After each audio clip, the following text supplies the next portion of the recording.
ছাই জমে জমে কত পাহাড় এই বড় ভাই ভাড়া হয়েছে আমার ভাই আমার ভাড়া লাগবো না কেন?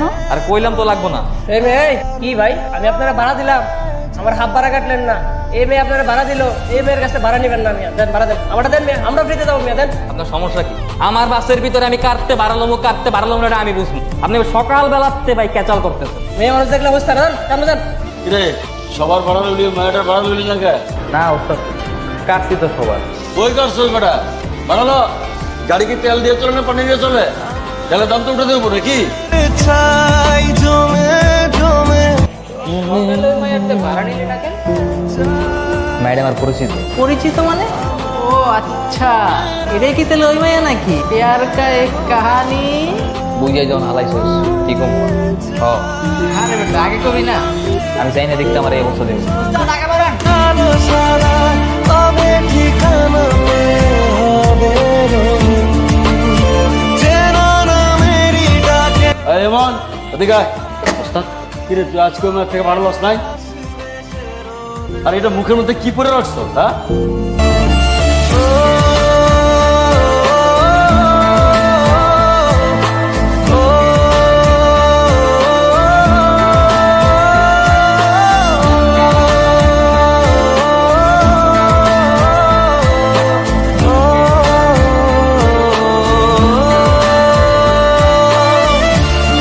এগুলো কি শুরু করেছো তুমি?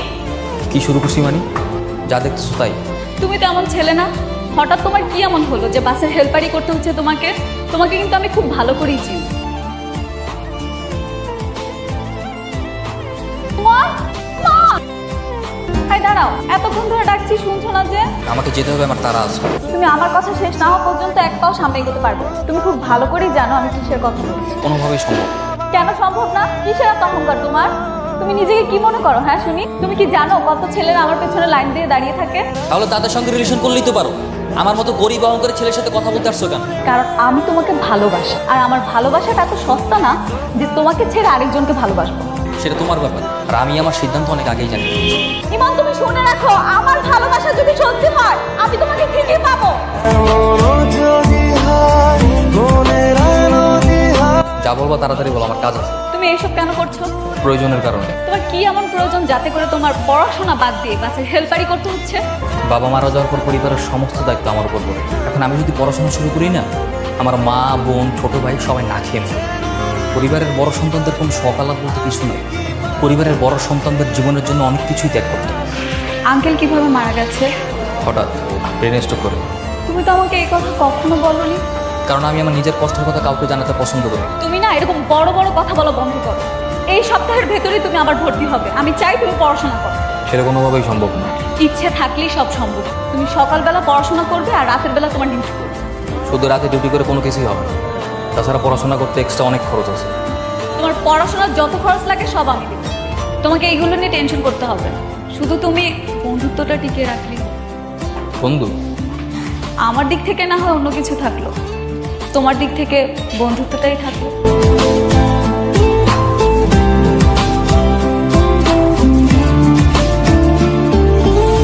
ফেরাবো তোকে আর চেনাবো তোকে পৃথিবী নতুন করে। ওই মেয়েটা গ্যারেজে ছিল?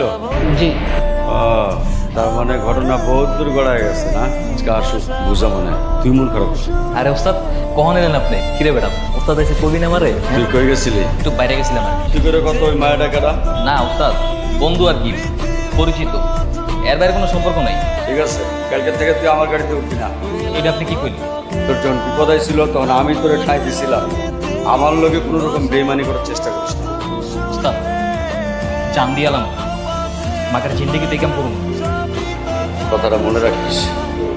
খাওয়ান আছে খাইলাম। হবে রঙিন। চেনো না মেরি ডাকে আমি কি পাবো তাকে কবে রে আসবে। ভাইয়া এই মন কোথায়? হয়তো ওস্তাদ অন্য গাড়িতে দিয়েছি। কেন? আরে কালকে আপনি গ্যারেজে আইছিলেন না, এটা ওস্তাদ জানতে পারছে। ওরা অনেক বকাবকি করছে।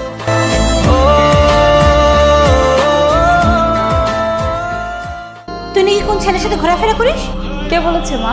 কথাটা সত্যি কিনা সেটা আগে বল। কালকে থেকে ওর বাইরে বের হওয়া বন্ধ, ওর লেখাপড়া করার দরকার নাই। বাবাকে কে বলেছে? তুই কি মনে করিস? হ্যাঁ, তুই কি মনে করিস তুই পড়াশোনা বাদ দিয়ে একটা ছেলের সাথে ঘুরে বেড়াবি আর সেটা তোর বাবা জানবে না? হ্যাঁ, তোর বাবা নিজের চোখে দেখেছে তোকে একটা ছেলের সাথে ঘুরতে। মা, বিষয়টা হচ্ছে যে ছেলেটার সাথে আমার কোনো সম্পর্ক নেই, ছেলেটা আমার এমনি বন্ধু হয়। অত কিছু জানি না, তোর বাবা ডাকছে, তোর বাবার সাথে কথা বলবি। আয়। কালকে থেকে তোমার বাসার বাইরে বের হওয়া বন্ধ। খুব তাড়াতাড়ি তোমার বিয়ে ঠিক করতেছি, পাত্র অবশ্য আমার আগেই দেখা আছে। কিন্তু বাবা, এই বিষয়ে দ্বিতীয় কোনো কথা বলবো না তুমি। এই যাও ঘরে যাও, যাও ঘরে যাও। আচ্ছা আমার যদি বিয়ে হয়ে যায় তুমি আসতে পারবে তো? হ্যাঁ, আসবো না কেন, অবশ্যই আসবো। কিন্তু সেই দিন যদি তুমি ডিউটি অফ করে আসো, সেই দিনও তোমার ওস্তাদ তোমাকে অনেক বকাঝকা করবে। তোমার বিয়ের জন্য আসলে ওস্তাদ আর বকাবকি করবে। তাহলে রেডি থেকো, খুব শীঘ্রই তুমি আমার বিয়ের দাওয়াত পাচ্ছ। মানে কি বলতেছে সব? তোমার সাথে যে দেখা করেছি সেটা বাবা জেনে ফেলেছে, এই জন্য আমার পড়াশোনা বন্ধ করে দিয়েছে, আর আমার বিয়েও ঠিক হয়ে গিয়েছে। কি বলো, সত্যি তোমার বিয়ে হয়ে যাবে? হ্যাঁ সত্যি। আচ্ছা আমি ফোন রাখছি। রিক্তা, হ্যালো হ্যালো, শোনো, হ্যালো।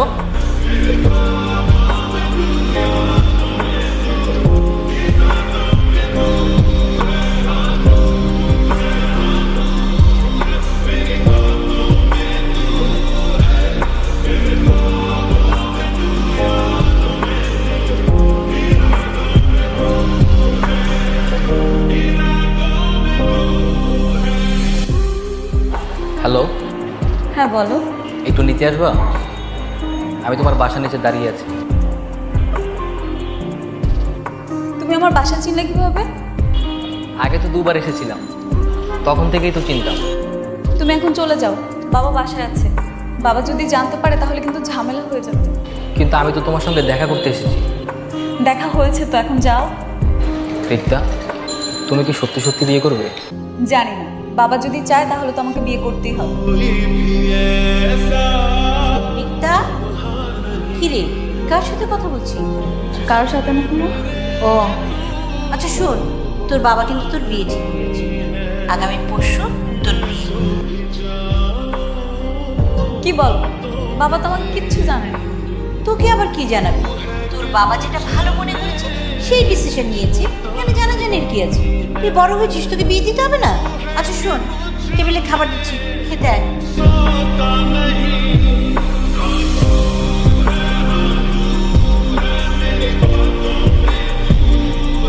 রিক্তার বিয়ে দিতেছে। আমি তো কত মেয়ের পছন্দ করি, সব কিছুতে বিয়ে হয়ে গেছে। নিজের অবস্থানের লেগে সবসময় আমার কাছে অনেক ছোট মনে হইতো, অপমানজনক মনে হইতো ব্যাপারটা। বারবার এই মাইটাকে আমি ফিরিয়ে দিছি। মাইটা যতবার আমার কাছে ভালোবাসার কথা কইতে হয়েছে আমি বারবার ওরা ফিরিয়ে দিছি। কইতে পারতাম না, সবসময় মনে হতো ওরা আমি তারাই দিই। আমার আর ভালো লাগে না, আমি চাইতে মোর সাথে বিয়ে হয়ে যায়। বারবার কিনলে গায়ে আমার কাছে, আমি কেডা? আমি একটা বাজার হেল্পার। আমার যায় ওর লগে ভাই কেডা আর আমি কেডা? কই ওর অবস্থান আর আমার অবস্থান? কিন্তু আজকে যখন ওর বিয়ে হয়ে যেতেছে গা, আমি সহ্য করতে পারতেছি না ভাই। আমার অনেক একা মনে হইতেছে ভাই, নিজের অনেক। আমি পারতেছি না। তুই একটা কাজ কর, তুই ওরে নিয়ে পালায় যা। এটা আমার পক্ষে কোনোদিনও সম্ভব না, কেন? কারণ আমি আমার ওস্তাদের লাগে জিন্দিগিতে বেইমানি করতে পারবো না। আমার বাপে মরে যাওয়ার পরে আমার বিধবা মা আমার এত ছোট ভাই বোন লয়ে রাস্তায় রাস্তায় কত ঘুরছি, রাস্তাঘাটে ঘুরে ঘুরে মানুষের একবেলা ভাত খুঁজছি, খাউন খুঁজছি, চাকরি করছি, কেউ দেয় নাই আমাকে, কেউ একটা বেলা ভাত দিয়ে সাহায্য করে নাই। তখন এই মানুষটা আমার মায়েরে, আমার ছোট বোনটা খাওয়াইছে পড়াইছে, আমারে খাওয়াইছে পড়াইছে, আমারে বড় করছে। এই ওস্তাদের লাগে বেইমানির কথা তো আমি জীবনে চিন্তাও করতে পারি না। আমার জীবন যাইব বা, তারপর আমি আমার ওস্তাদের লাগে জিন্দিগিতে বেইমানি করতে পারবো না। কান্দুস কাবেটা কি হয়েছে? না ওস্তাদ, হয়েছে কি, ওই মায়েরে ও হচ্ছে ভালোবাসে। কি কইলি? ওই কি করে হাসানি? না ওস্তাদ, উদয় বাদ দেন তো, উদয় কিনা কি কয়? বাদ দিম মানে? এটা কি কষ্ট? তুই এখানে পড়ে পড়ে কান্দবি আর আমি চুপ করে থাকবো? গেল চাইরো কেন? হন, আজকে তোর একটা কথা কই। তোরা যেদিন আমি প্রথম পাইছিলাম ওদিন তোর বুকেটা নিয়েছিলাম। কেন জানোস? আমার একটা মায়া আছে, মনে করছিলাম তোরা মানুষ করে আমার মায়াটার লগে তোর বিয়ে দিবি। কিন্তু তুই যে অন্য জায়গায় ফাঁসে আসোস এটা তো আমার মাথায় আসছিল না। আচ্ছা যাক, ফাঁসে যখন গেছোসি এখন তোর কিছু করার নাই। তুই মায়ের এখন ফোন দিয়ে কবি রাতের বেলা রেডি থাকতে, আমরা বাস লয়ে যামু, মায়ের তুলে লয়ে আমু, তোর বিয়ার সব ব্যবস্থা আমি করবো না। ওস্তাদ এটা আপনি কি কইতেছেন? সত্যি ওস্তাদ? আর সত্যি উত্তর কি আছে বেড়া? যা কইছি এটাই সত্য। অহনি ফোন দিবি, আর যেন ভুল না হয়। কে ওটা কল ধরো না? স্যার কত দিতেছি, ফোন তো ধরে না। কস্তি বেটা, আরে কল না ধরলে কি হইব? ঘরের ভিতরে যে ট্যান্ডেল হইব, বোন হলে যাবো না বেটা। ইমন!